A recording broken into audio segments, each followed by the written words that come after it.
Kelas Alumni FKUNAN hadir untuk kemaslahatan umat. Melalui setiap kebaikan yang disalurkan, kita menebar harapan dan keberkahan. Mari bersama berbagi melalui zakat, infak, dan sedekah untuk mereka yang membutuhkan.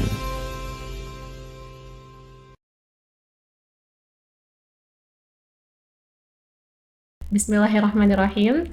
Assalamualaikum warahmatullahi wabarakatuh. Alhamdulillahirrabbilalamin. Segala puji bagi Allah yang senantiasa memberikan kita nikmat yang tidak terhitung jumlahnya. Mulai dari nikmat iman, nikmat Islam, dan kesempatan sehingga kita bisa ketemu kembali bersama-sama di podcast di episode ketiga ini. Salawat beriringan salam, semoga senantiasa tercurahkan kepada baginda Rasulullah SAW dengan salawat Allahumma sholli ala Sayyidina Muhammad wa ala ali Sayyidina Muhammad.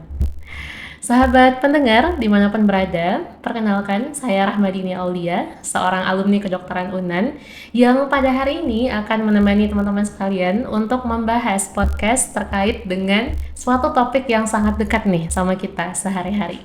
Dan di sini telah hadir bersama kita Ustadz Zulkarim LCMA yang pada hari ini akan mengupas tuntas terkait dengan topik kita yang berhubungan dengan korban dan juga pengorbanan di dalamnya.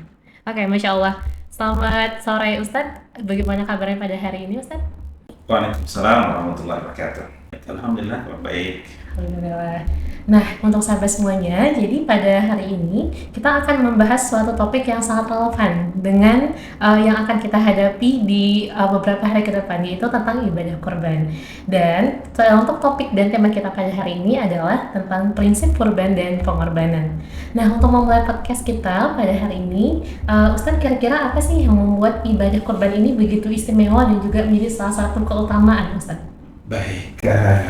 Bismillahirrahmanirrahim. Uhayyikum bitahiyyati ahlil jannah da'wahum fiha subhanakallahumma wa tahiyyatuhum fiha salam.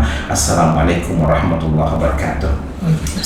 Host kita Dini dan para pendengar dimanapun berada yang mudah-mudahan dimuliakan Allah Subhanahu wa ta'ala. Allah Subhanahu wa ta'ala berfirman dalam salah satu surah yang semua pendengar barangkali familiar dengan surah ini. Allah berfirman, A'udzu billahi minasyaitonir rajim. Bismillahirrahmanirrahim. Inna a'tainakal kautsar fashalli li rabbika wanhar inna syani'aka huwal abtar. Ibadah Quran itu istimewa seperti yang difirmankan oleh Allah dalam Quran surah Al-Kautsar. Ini surah yang paling pendek dalam Quran, di mana Allah telah menganugerahkan nikmat begitu banyak sekali ya. Allah berfirman, kami telah anugerahkan pada nikmat banyak sekali. Ya, di antara kita mungkin ada mengapa, wah mana banyak Pak Ustadz, ini kondisi aja ekonomi susah nih sekarang gitu ya, minyak naik misalnya. Tapi sebenarnya itu karena kita terjebak menghitung nikmat Tuhan itu hanya pada angka-angka yang masuk ke rekening kita, ya kan? Sesungguhnya ada namanya rezeki pasif, mata masih dapat melihat, telinga mendengar, tangan masih bisa diayunkan, kaki dapat dilangkahkan, semua itu adalah rezeki. Keadaan yang di rumah tangga aman, tidak ada cekal, itu rezeki, ya kan?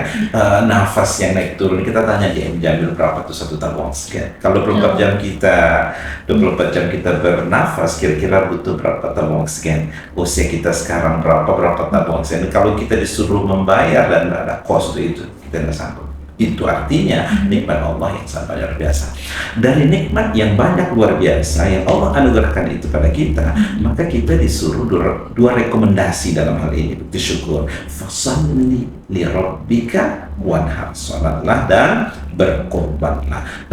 Ini pertama adalah satu keistimewaan kurban ini bukan hanya sekedar menyembelih, bukan hanya sekedar berbagi daging sapi begitu atau kambing, tapi ia adalah ada nilai keikhlasan, ada nilai ketundukan kepada Tuhan, ketaatan kepada Tuhan, mensyukuri nikmat yang Allah anugerahkan itu. Ini perlu kita untuk kembali untuk tunduk dan patuh. Ada yang disebut dengan ketaatan individu kita dengan Tuhan dengan banyak sholat itu. Semakin banyak sholatnya itu pertanda hubungannya harmonis dengan penciptanya. Semakin sedikit sholatnya 5 waktu yang jarang itu pertanda hubungannya buruk. Tapi kalau ingin melihat hubungan seorang hamba harmonis dengan sesama hamba yang lain, banyak berbagi. Semakin banyak berbaginya, semakin bagus hubungannya dengan sesama hamba. Semakin jarang berbagi dan pelit, itu pertanda hubungannya buruk. Keistimewaan inilah yang menimbulkan rasa empati, kemanusiaan, kesolehan pribadi nggak cukup, tetapi harus memberikan dampak pada kesolehan sosial. Nah ini jadi ini yang akan jadi topik kita pada ibadah kurban. Bukan hanya sekedar bagi-bagi daging kurban, tapi ada ketaatan, ketundukan, keikhlasan. Baik, Masya Allah, sangat menarik ya teman-teman semuanya. Jadi memang dalam Al-Quran pun Allah juga sudah menjelaskan dengan cukup dengan jelas ya Ustadz ya terkait dengan perintah berkorban ini.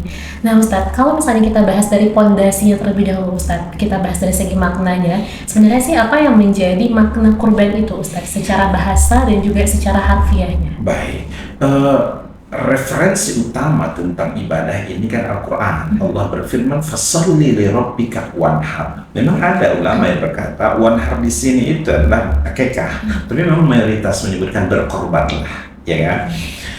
Korban itu sudah bahasa Indonesia, buktinya ada dalam kamus KBBI. Tapi hakikatnya kurban ini dia penyerapan dari bahasa Arab. Bahasa Arab itu perkataan kurban berakar dari kata koruba, yang artinya dekat. Kurban itu artinya pendekatan. Dia untuk sementara ulama dari segi bahasa berkata, bila satu bahasa Arab dia ujungnya ada alif dan nun, itu menunjukkan kesempurnaan. Kalau kalimat kurbanan itu berakar dari kata korba, dekat. Kurbanan pendekatan yang paling sempurna jiwa hamba dengan sang pencipta ada dalam bahasa Arab Quran. Quran itu akar kata dari qora yang artinya membaca. Quran bacaan yang paling sempurna. Ada teman kita nggak namanya Irfan. Irfanan itu ada kan? Irfan itu akar katanya dari arafa, mengetahui. Irfanan pengetahuan yang paling sempurna. Kalau ada Ustaz namanya Irfanan tapi agak-agak apa sih? Orang tuanya dulu ngasih nama itu agar doa supaya dia punya intelektual, pengetahuan yang tinggi. Syaitanan itu juga ada ujungnya alif dan nun. Apanya yang sempurna? Pembangkangan. Pembangkangannya sempurna. Dia nggak mau masuk neraka sendirian. Nggak mau. Makanya dia berjanji kepada Allah untuk merekrut sebanyak orang sampai hari kiamat untuk bisa menemani neraka. Dan cuma itu bagaimana usahanya kepada Ibrahim. Sejarahnya kan kita nanti akan masuk pada kelas itu kan. Ibrahim itu seketika dia ingin melakukan pengorbanannya kepada Allah dengan mempersembahkan anak semata waktu itu semata wayangnya, lalu berkali-kali setan itu, ngapain? Kamu udah mengimpikan anak itu sudah sekian lama, istrimu sudah dianggap bahwa tidak mungkin melahirkan. Lalu itu yang kemudian harus dienyahkan ya, sampai itu menjadi satu rukun yang sangat penting dalam ibadah haji, melontar jumrah.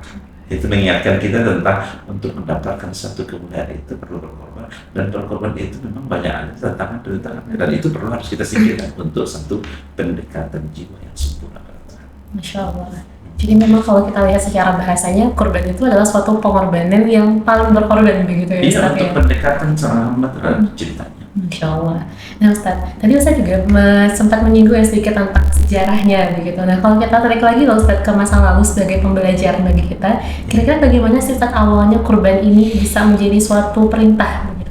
Baik, nggak bisa dilepaskan dari latar belakang sejarah bahwa ini kan dulu kisah Nabi Ibrahim ya.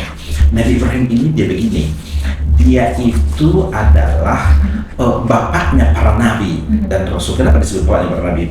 Pernikahannya dengan Siti Hajar itu dapat anak Ismail. Nanti keturunan Nabi Muhammad itu dari tampuk ini Nabi Muhammad.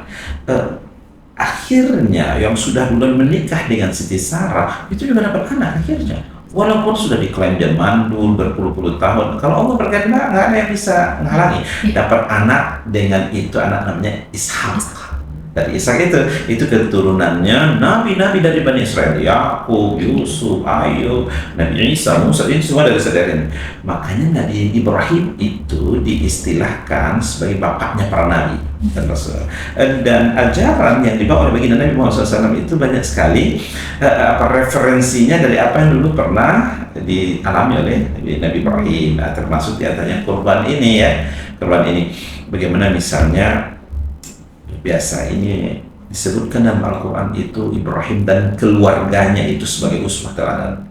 Ada 2 kali muncul perkataan uswah teladan itu pada Nabi Muhammad. Satu, laqad kana lakum fi Rasulillahi uswatun hasanah. Sungguh terdapat pada Nabi Muhammad itu teladan Tapi ada satu lagi, qad kana lakum fi Ibrahim uswatun walladzina ma'ahu. Pada diri Nabi Ibrahim, kalau Nabi Ibrahim itu bukan hanya dirinya, tapi pada keluarganya, keteladanan pada anaknya, keteladanan pada istrinya, subhanallah. Jadi ini keluarga teladan, keluarga uswah yang mengingatkan kita bahwa masya Allah, ini kalau apalagi di zaman hari ini ya, bagaimana keluarga ini jadi fondasi dengan masyarakat yang bersinergi, bapak, ibu, anak-anak, dan semua ketundukan kebutuhan pada Allah Subhanahu wa Ta'ala. Nabi Ibrahim itu tidak banyak untuk ketemu dengan Ismail setelah dia mendapatkan anak lahir di Palestina. Ismail ini Allah punya perintah, antarkan anakmu dan istrimu ke satu daerah yang satu helai rumput pun gak tumbuh, itu dia Ka'bah sekarang. Perjalanan jauh gitu ya. Tapi perintah ini hanya ngantar. Setelah ngantar udah balik lagi dari Palestina. Ya, keteladanan dari seorang Siti Hajar berkali-kali dia nanya pada suaminya, ini perintah dari Allah kan? Atau mau pandai-pandai kamu sendiri? Nabi Ibrahim nggak pernah menjawab. Nabi Ibrahim nggak pernah melihat ke belakang. Kenapa? Dia takut khawatir nanti ketaatan yang kepada Allah terganggu. Tapi itu pertanyaan diabadikan dalam Al-Quran. Ibunda Hajar sendiri yang menjawab. Apa kata Ibunda Hajar? Kalau memang ini perintah dari Allah Subhanahu wa Ta'ala, Allah sekali-kali tidak akan pernah menyia-nyiakan hambanya yang taat pada Nabi Ibrahim. Balik lagi ke Palestina, tinggal Siti Hajar dan juga Ismail.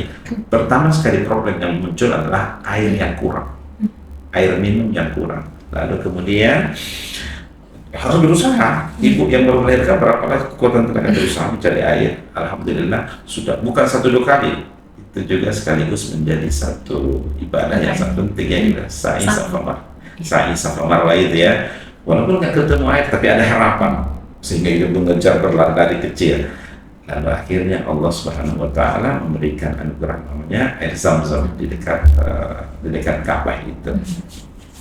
Dalam riwayat itu disebutkan hanya 2-3 kali Ibrahim datang berkunjung melihat, tapi mendidik anak itu sudah tertransfer kepada ibu bernama Hajar ini, sehingga anaknya tumbuh berkembang menjadi anak yang saleh. Akhirnya dipilih Allah juga sebagai Nabi dan Rasul, Ismail. Pernah suatu ketika yang diceritakan datang Al-Quran, dia datang dan kemudian berada di rumahnya Siti Hajar, lalu Ismail datang. Ini yang direkamkan oleh Allah di dalam Al-Quran peristiwanya. Lalu Ibrahim bilang sama Ismail, ya bunayya inni ara fil manami anni adbah. Wahai putraku, dalam mimpiku datang perintah Allah untuk menyembelihmu. Fanzur madza tara. Mohon bagaimana pendapatmu? Dijawab oleh Ismail. Ini Al-Quran. Ismail mengatakan, ya abatif alma tu'maru satajiduni insyaallahu minas sabirin. Ayahanda, kalau itu memang perintah dari Allah, lakukan. Jangan tunggu. Satajiduni insyaallah minas sabirin. Semoga engkau mendapatiku di antara orang-orang yang sabar. Ada pelajarannya di sini dari segi background latar belakang kenapa kurban ini nanti ya. Yang pertama, Nabi Ibrahim walaupun dia sebagai contoh dalam ketaatan kepada Allah, dia tidak dengan punggawanya mengatakan, hey Ismail, mana lehermu, sini saya, tidak begitu. Tapi dia memberikan ruang kepada anaknya untuk diberi pendapat dan pandangan. Ingin mendidik, mengajarkan bahwa ini perintah Allah yang harus dipahami, harus ketaatan gitu. Demokratis ada di situ ya, demokratis. Ada memanusiakan manusia untuk diajak berdialog dan berkomunikasi. Ismail tidak serta-merta secara penggawa dia mengatakan saya satu-satunya yang paling sabar di dunia. Enggak begitu juga. Pertama, dia setuju dengan bapaknya untuk menjalankan ini dengan penuh ketundukan ketaatan kepada Allah. Lalu yang responnya adalah, ya abatif al-batul, ayahanda lakukan kalau itu memang perintah dari Allah. Okay. Yang kedua, satajiduni insyaallah. Kalimat insyaallah itu menunjukkan ketawaduan, kerendahan hati ayahanda. Semoga engkau mendapati aku di antara orang-orang yang sabar. Dia tidak klaim kesabaran itu dia sendiri. Saya paling sabar, bahkan mengorbankan seluruhnya nyawa untuk Allah. Enggak dia begitu. Dia mengakui ada nabi-nabi sebelum Nabi Ismail yang juga sudah bersabar kepada Allah SWT. Ya, ketundukan kepatuhan inilah. Lalu dalam perjalanannya eksekusi perintah Allah ini itu tidak dengan mulus. Banyak sekali tantangan rintangan yang tadi kita sudah sebutkan. Datang syaitan. Ini yang pergi haji, pergi umroh itu bisa melihat daerah kita di Mina itu di sebelah kanan ada bukit dan monumen tugu ada 1,5 meter. Ya, itulah dulu tempat di mana syaitan itu menggoda Ibrahim. Ibrahim, ngapain?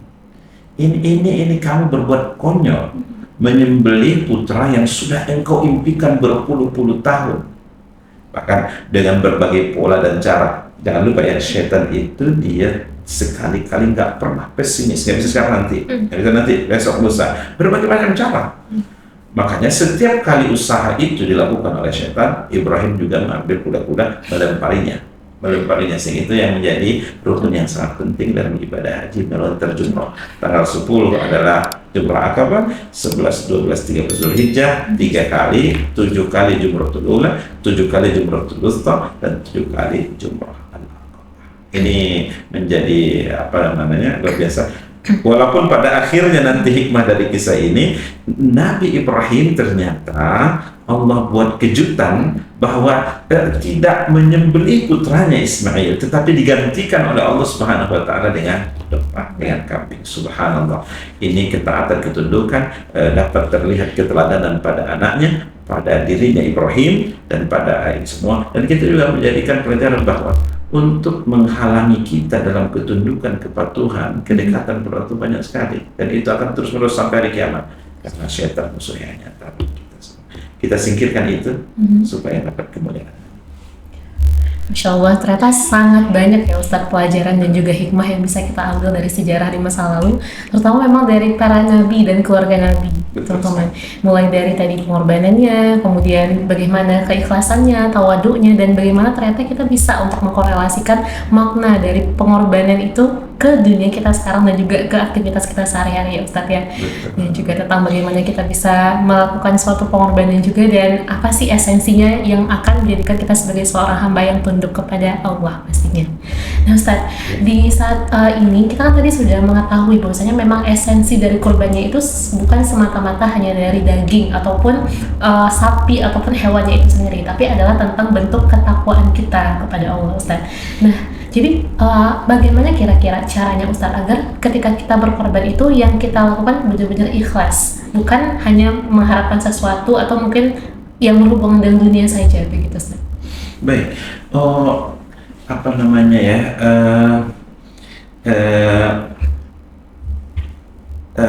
Allah Subhanahu wa taala mensyariatkan kita ini berkorban ini agar terbentuknya karakter dalam diri kita.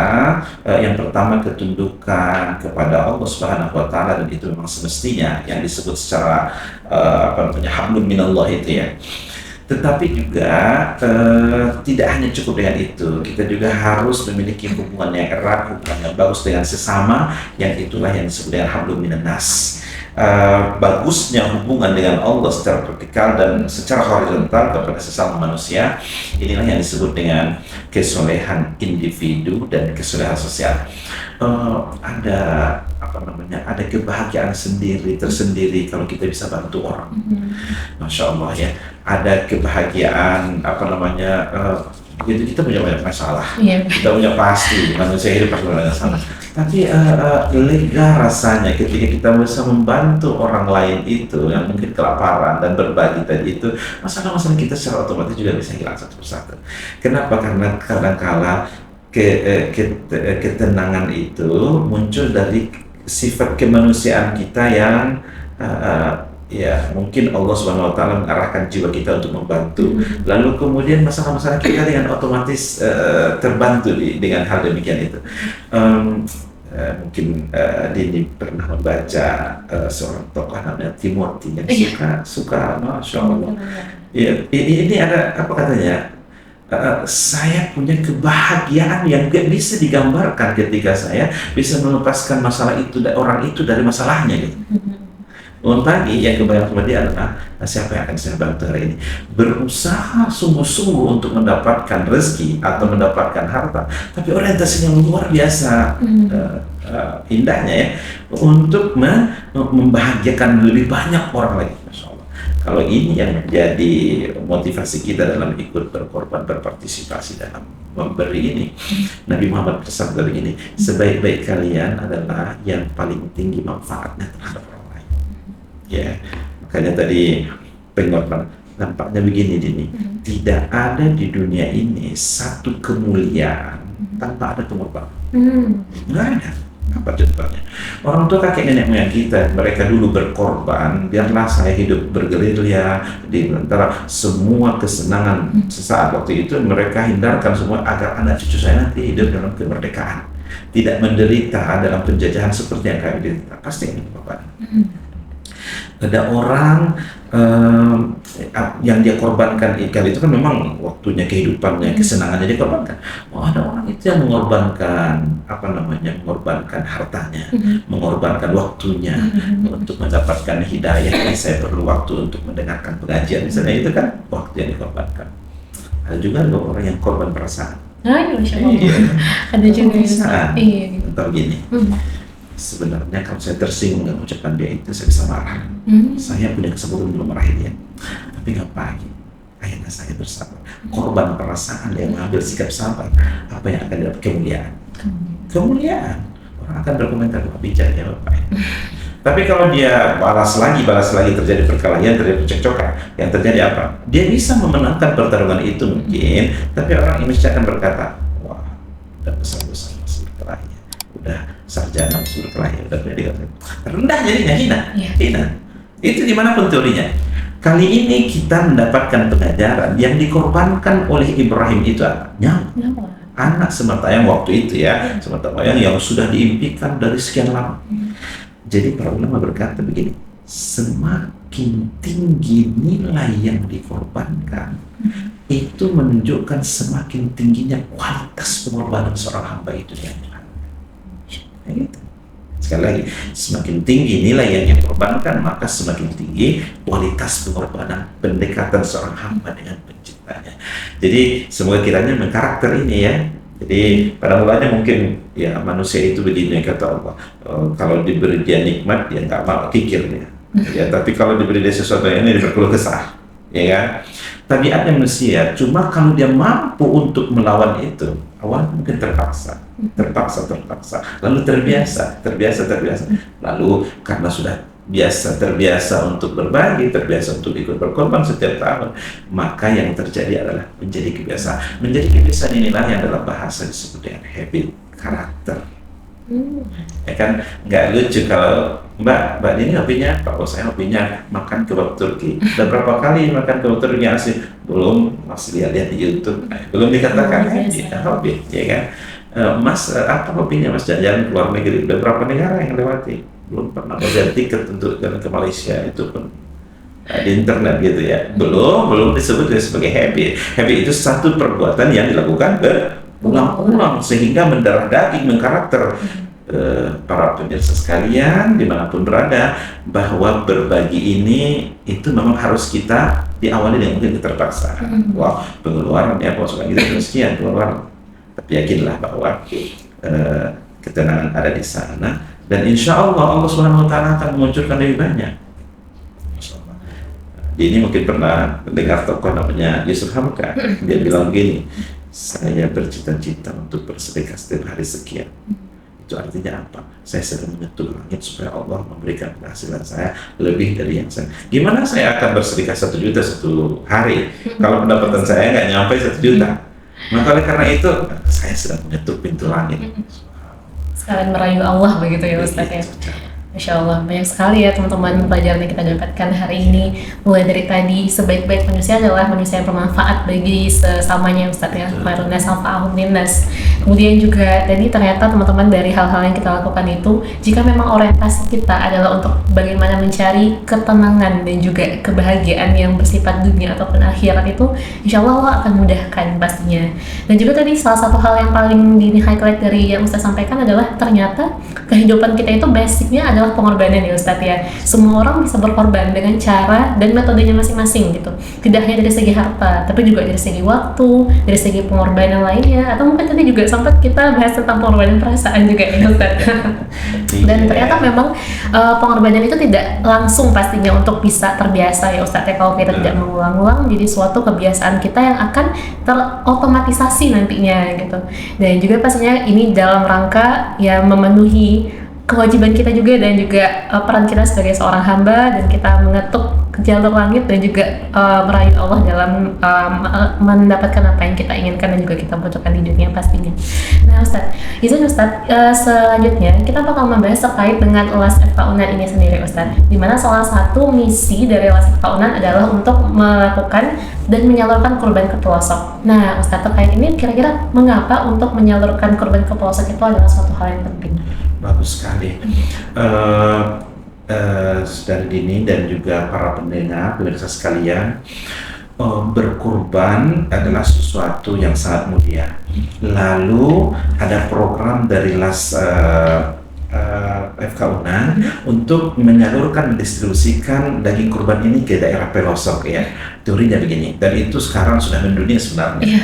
Tentunya itu di Kota Padang, satu masjid saya juga aktif di beberapa masjid di Kota Padang memberikan pengajian dan ngobrol-ngobrol dengan pengurus berapa yang mendaftar dan berapa hewan kurban. Rata-rata kami 20%, kami 25. Fakir miskin dan masyarakatnya bagaimana ya, kadang-kadang kami ya 5 sapi aja udah tercukupi untuk mendistribusikan radius sekian meter dari masjid ini katanya. Terus yang lainnya di mana? Ya kami cari yang lain. Nampaknya kalau untuk di kota-kota besar seperti Kota Padang, untuk memenuhi kebutuhan daging dan pangan katakanlah masyarakat yang kurang mampu, ini sudah terpenuhi, ya kan? Sudah terpenuhi. Dan coba kita bayangkan ada mungkin di pelosok daerah yang untuk makan daging itu sekali setahun itu pun masih Allahu a'lam, ya kan? Sehingga ada pemikiran dan ide bagaimana mendistribusikannya kepada mereka yang tertinggal, yang jauh dari keramaian, yang mungkin sentuhan seperti ini dia akan dirasakan lebih berbeda auranya berbanding mungkin orang di perkotaan yang sudah sering mendapatkan santunan bantuan gitu ya. Coba kita di ujung sana ada senyum, di ujung sana ada rasa perasaan bahagia yang mereka itu mendapatkan daging kurban yang untuk terpenuhi kebutuhannya sekian hari itu, sehingga yang mungkin satu tahun itu tidak pernah makan daging sehingga dapat terdistribusikan. Dan kenapa saya katakan dengan internasional mendunia? Saya sering kuliah juga di Timur Tengah dan sering membawa jemaah haji atau jemaah umroh. Ada namanya satu jemaah haji kita, karena jemaah haji kita ini jemaah haji tamattu berkewajiban untuk membayar dam namanya. Membayar dam itu adalah satu denda karena dia umroh terlebih dahulu baru menunaikan haji. Setiap kita dikenakan membayar dam, namanya beli hewannya ya. Pemerintah Kerajaan Arab Saudi itu memberikan alternatif, tidak lagi mendistribusikan daging itu kepada warga miskin di daerah Saudi Arabia yang tanda kutip mereka rasanya mungkin nggak banyak kan, minoritas saja, kecil jumlahnya berbanding orang yang dam itu bahkan berapa banyak, yang haji saja berapa tuh ya. Lalu mereka punya ide dan pikiran ini bagus, dikornetkan itu daging. Dan lalu kemudian kita tinggal bayar pakai bank, dikornetkan itu daging dan diberikan ke daerah-daerah pelosok Afrika yang memang warga miskin, dan itu dengan secara amanah. FK UNAN ini memiliki penjagaan kontrol amanah dengan ada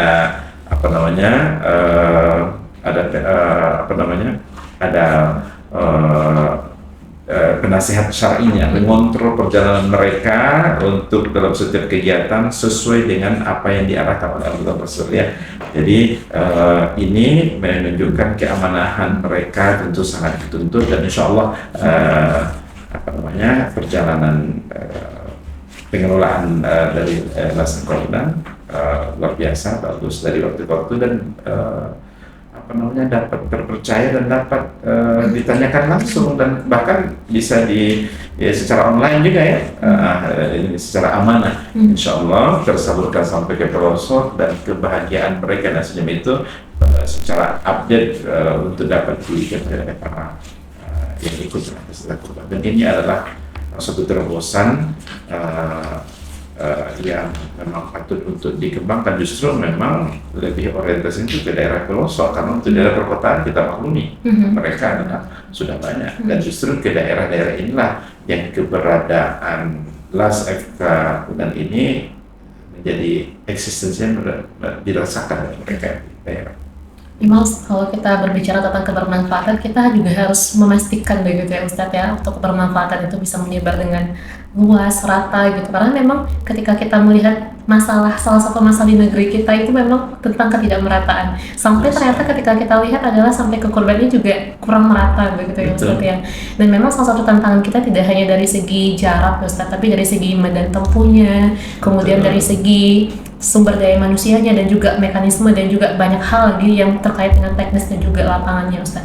Dan sahabat sekalian, memang untuk kurban ke pelosok ini merupakan salah satu program unggulan dari LAS FK Unan, di mana tahun kemarin kita berhasil Ustaz untuk menyalurkan hewan kurban dan daging kurban ini sampai ke wilayah di bagian Mentawai. Itu kita menempuh sampai belasan jam Ustaz untuk sampai ke tempat sana, dan Masya Allah sangat bahagia kita merasa ada suatu kebahagiaan ketika kita bisa melihat suatu senyum dari saudara-saudara kita di sana gitu. Bagaimana beberapa daerah-daerah di sana yang memang masih jauh gitu dari kata yang sama seperti di perkotaan, dan Masya Allah ada suatu bentuk ketenangan, kebahagiaan juga dari para orang-orang yang telah menitipkan hartanya di sana, dan Masya Allah kita berharap Ustaz agar ini tetap berlanjut gitu tahun ini dan juga tahun-tahun selanjutnya.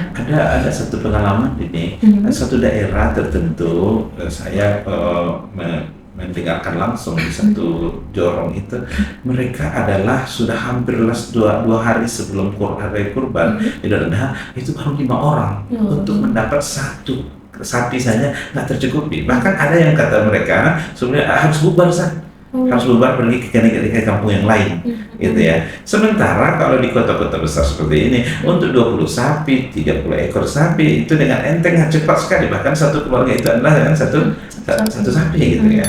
Dan ini tentu ya dapat dibayangkan ya bagaimana dengan hadirnya LAS FK Unan dan sampai di pelosok, senyum-senyum mereka ini tentu dan keutamaan keafdalan yang ikut berpartisipasi dalam berkurban tentu bagaimanapun akan pahalanya akan mengalir kepada mereka, ya kan? Insya Allah. Nah, berbicara tentang kurban untuk jarak jauh ya Ustadz, ini sekarang pernah beberapa kali mendengar juga terkait dengan kurban ke Palestina Ustadz. Nah, sekarang kan kita juga masih berada dalam suatu masalah yang belum selesai sampai sekarang gitu, terkait dengan bagaimana konflik saudara-saudara kita di Palestina yang Masya Allah yang sangat membuat kita tidak bisa begitu untuk menjangkau di sana gitu. Tapi ternyata terkait dengan kurban untuk Palestina, menurut Ustadz sendiri seberapa urgent sih Ustadz untuk kita berkurban untuk saudara-saudara kita di Palestina ini? Iya, jadi memang agama kita ini adalah agama yang universal. Nabi Muhammad SAW bersabda, barang siapa yang tidak peduli dengan sesama kaum muslimin, maka ia bukan dari golonganku, kata Nabi ya. Lalu kita ini kaum muslimin dimanapun berada itu adalah bagaikan satu batang tubuh. Jadi kalau ada satu anggota tubuh kita terluka, maka yang lainnya ikut menjerit. Maka oleh karena itu dengan prinsip yang seperti itu, persaudaraan di dalam Islam itu tidak dibatasi dengan batas-batas teritori. Persaudaraan di dalam Islam tidak dibatasi oleh bahasa saja dan budaya. Nah, Islam itu hadir bukan untuk orang Quraisy saja. Islam itu hadir dan kebersamaan ukhuwah Islamiyahnya untuk seluruh dunia. Kenapa kita empati dan simpati dengan Palestina? Palestina belum pernah ngerti bahasa mereka enggak. Tapi kenapa? Karena bibir-bibir di sana berucap asyhadu an la ilaha illallah. Saudara kita. Pernah ke Uighur? Belum pernah. Pernah ke Myanmar? Enggak pernah. Tapi kenapa mau bahkan meneteskan air mata mengeluarkan sisa untuk menyumbang? Karena ada bibir-bibir di sana berucap asyhadu, saudara kita. Kalau yang seperti kondisi mereka itu adalah kita, gimana kira-kira kita dibantu oleh orang? Maka itu ya kita bawakan pada diri kita ya. Inilah yang disebut dengan kemanusiaan, ukhuwah Islamiyah yang tidak batasnya pada batas teritori wilayah-wilayah tertentu, tidak, tapi itu batasnya melewati dan menembus itu. Jadi keberkahannya pasti ya, keberkahan. Apalagi Palestina. Palestina itu punya cerita kedekatannya yang paling pertama mengakui kemerdekaan negeri kita. Saya kuliah di Mesir, katanya kalau di Mesir itu kantor KBRI kedutaan itu hadiah dari Mesir kemerdekaan Indonesia. Jadi wajar kalau kita bukan balas budi, nggak bisa kita membalas budi ini mereka, tapi sebagai sesama Muslim yaitu untuk memberikan kepedulian itu suatu hal yang wajar, panggilan hati. Insyaallah ya. Memang ini juga salah satu bagian dari program Membuat Rilas juga ya Ustadz ya. Dan Alhamdulillah pada tahun kemarin kita berhasil untuk menyalurkan 2 ekor sapi di Palestina. Dan kita sangat berharap ini bisa kita lanjutkan pastinya dari para donatur-donatur dan juga dari para teman-teman sekalian nanti yang insya Allah ketuk hatinya untuk ikut dalam program kita ini. Karena memang untuk dampak dari korban ini sendiri pastinya selain yang disampaikan oleh Ustadz tadi dari segi spiritual dan juga dari segi Islam akan banyak sekali teman-teman dampaknya. Tidak hanya ini untuk dari segi bagaimana ukhuwah Islamiyah kita saja yang secara global gitu ya, yang kita tidak dibatasi oleh teritorial tadi, tapi juga kita berharap bahwasanya memang dari daging kurban ini kita bisa lihat juga dampaknya dari segi kesehatan, dari segi pemenuhan gizi bagi saudara-saudara kita di Palestina nanti, dan juga kita salah satu bentuk ikhtiar bahwasanya kita memang dalam rangka untuk membantu saudara kita yang pastinya masih satu tubuh dengan kita gitu. Dan semoga yang Ustazah ini masih bisa kita lanjutkan, dan kita berharap semoga kebermanfaatan ini bisa sampai ke saudara-saudara kita di sana, sehingga nanti ketika Allah bertanya apa yang sudah kamu lakukan untuk saudara-saudaramu di sana, kita setidaknya bisa menjawab sedikit gitu. Takut Ustaz sebenarnya kalau membahas tentang ini ya. Iya. Begini Dini, jadi memang dari segi keyakinan kita ya, karena kita ini setiap yang kita lakukan itu, setiap yang kita peroleh itu, baik harta benda yang kita punya itu kan nggak gratis begitu aja, pasti ada pertanggungjawaban di hadapan Allah ya. Oleh karena itu dan itu bisa kita lakukan ketika kita di dunia. Kalau sudah meninggal nggak bisa lagi, ya kan? Itu ketika kita berpunya, ya seluruh apa yang kita dapatkan itu akan ditagih dan ditanya oleh Allah tentang laporan dia. Makanya ada ulama berkata begini, sebaik-baik harta itu harta yang terletak pada tangan orang-orang yang soleh. Kenapa? Dia mengerti harta ini kalau di tangan orang yang soleh, kita terbayang list pengeluarnya pasti yang baik-baik. Dia berikan kebutuhan keluarganya, sekolahkan anak istrinya, segala macam gitu ya. Lalu masih tersisa, dia daftar haji dan pergi umroh, dan bisa tersisa, dia beri bantuan karena itu semua yang positif, list pengeluarnya yang baik-baik yang mendatangkan pahala. Tapi coba bayangkan kalau harta benda itu terletak pada orang yang tidak soleh, yang nggak ngerti tentang hak-hak Allah pada rezekinya. Dia berikan kebutuhan dirinya, keluarganya, itu bisa saja kemaksiatan, dosa, pelesiran kemana yang nggak berujung, gitu ya. Nggak ada kepikiran bahwa dia berbagi segala macam. Justru kata Nabi Muhammad SAW, seseorang tidak rugi orang yang mengeluarkan hartanya dalam hal seperti ini. Justru bertumbuh dan berkembang. Nah, lalu ada hadis riwayat yang lain, malaikat itu langsung mendoakan, ya Allah cepat ganti ya Allah. Jadi kita lihat bahwa orang yang tidak segan-segan untuk mengeluarkan hartanya dalam hal seperti ini, kebaikan apalagi dirasakan betul oleh yang menerimanya gitu ya, justru usahanya semakin bagus, justru kekayaannya bertambah. Ini efek yang ditimbulkan dari ikut terlibat di dalam berbagi ya. Allah menganugerahkan banyak rezeki, ya kan? Kembali lagi kepada surah Al-Kautsar tadi, rezeki yang Allah berikan itu jangan sampai kita kufur nikmat, jangan sampai dicabut lagi keberkahannya. Allah banyak rezeki tapi macam-macam masalah yang terjadi. Nauzubillah min dzalik. Kita berkeinginan agar nikmat yang Allah berikan itu kita distribusikan ke jalan-jalan yang diridhoi oleh Allah Subhanahu wa taala. Mudah-mudahan ini yang menjadi target besar dari kita ikut terlibat dan berkorban kepada Bapak Ibu di luar sana yang punya kelebihan harta, atau juga mudah-mudahan ini menjadi wasilah untuk keberkahan hartanya, ketenangan jiwanya, anak-anak semuanya adalah keberkahan dari Allah Subhanahu wa taala. Itu yang kita harapkan dari kita bersedekah, mendekatkan diri kepada Allah. Semoga Allah juga tidak segan-segan mencurahkan rezekinya. Gitu kayaknya. Kalau memang pada dasarnya semua yang Allah berikan kepada kita itu berupa titipan ya Ustadz ya. Betul sekali. Dan juga kita apa sih yang menjadi ya kita cari gitu di dunia ini selain ya ridho Allah, keberkahan di dalamnya gitu. Karena memang kita banyak melihat orang-orang di luar sana yang mungkin secara harta mereka berlimpah, tapi untuk menemukan suatu ketenangan, untuk menemukan suatu keberkahan, kelancaran urusan dan juga hal-hal lainnya seperti nikmat-nikmat yang material Ustaz, seperti kesehatan dan juga ukhuwahnya, itu memang beberapa dari kita melihat memang ada beberapa orang yang belum gitu di sana, dan mungkin salah satu yang bisa dievaluasi adalah kemana hartanya mungkin telah diinfakkan atau mungkin sudah sedekahkan begitu ya Ustaz. Nah, Ustaz berbicara terkait dengan dampak yang secara nyata dari kurban ini Ustaz. Tadi kita sudah membahas terkait dengan dampaknya dari segi spiritual, kemudian dari segi kesehatan juga sedikit. Nah, kalau kita melihat dampak yang lebih luas lagi Ustaz dari segi sosial, nah kira-kira apa sih Ustadz yang bisa kita ambil, mungkin satu hal yang paling berdampak dari sosial untuk kurban ini Ustadz? Baik,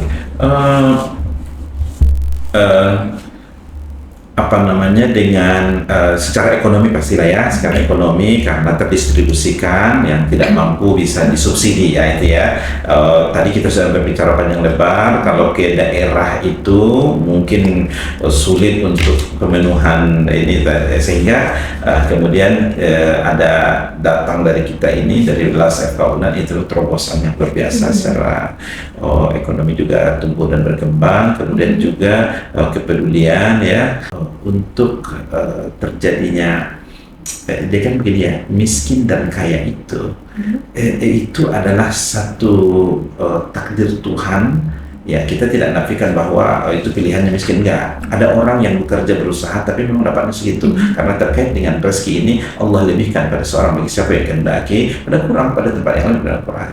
Tetapi yang diberi anugerah lebih oleh Allah SWT, dia tidak boleh untuk merasa sombong dan kemudian terjadilah gap. Ya, jadi dengan pemurahnya orang yang memiliki harta lebih, kemudian ridhonya dengan orang yang mungkin tidak berkecukupan, disitulah yang sebenarnya sinergi. Orang itu dikenal kaya karena ada miskin. Iya. Bukan kaya, nggak ada definisi orang tentang miskin. Benar. Iya kan? Maka dua itu. Ketika seorang yang memiliki kelebihan harta lalu kemudian dia berbagi, maka si miskin ini dia tidak melihat dengan pandangan yang negatif kepada dia berbagi. Ini kan ya. Begitu juga yang berlebih hartanya, ketika ada ini, saya kalau sudah punya limit harta saya sekian, dia harus keluarkan gitu.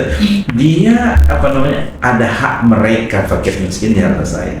Walaupun misalnya mereka nggak ada bantu kerja saya selama 1 bulan ini, ya kenapa mereka dapat? Itu kan bukan begitu. Kalau penghasilan kita sudah pada limit tertentu, namanya itu nisab, maka ada hak orang lain di harta kita, sehingga kesenjangan itu bisa berkurang. Humble, friendly, familiar antara si kaya dengan si miskin tidak ada bedanya, sehingga apa yang terjadi?